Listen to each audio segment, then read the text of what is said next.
Graças e paz, queridos. Meu nome é Cleison Carvalho, sou professor de língua portuguesa e cristão, pela misericórdia do Senhor. Hoje, no nosso vídeo, eu tenho uma dica para dar a vocês sobre o emprego da vírgula e aposto. Vamos nessa? A minha primeira preocupação nessa aula, meus irmãos, é desmistificar algo que está enraizado na nossa cultura. A ideia de que a vírgula deve ser usada para facilitar a leitura no sentido de respiração das pessoas que estão lendo o nosso texto.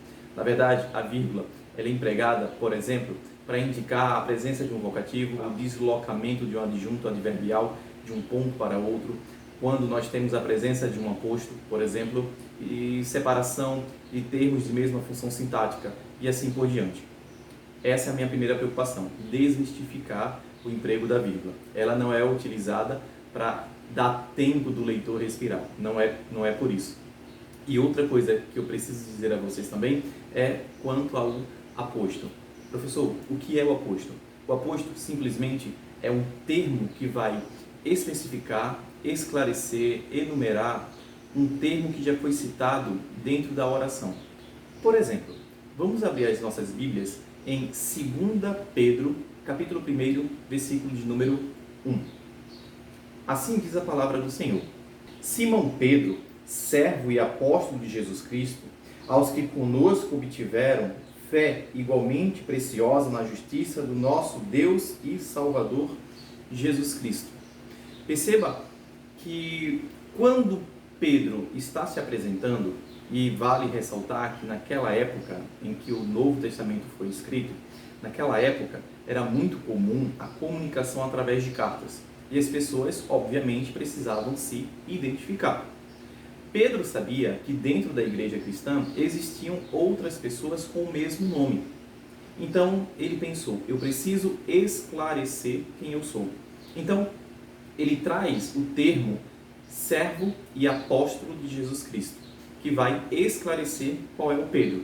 E quando ele esclarece quem ele está dizendo também que ele é o que tem autoridade para ensinar, para escrever, para exortar os irmãos daquelas igrejas. Isso também acontece nas cartas escritas por Paulo, por Tiago e por João.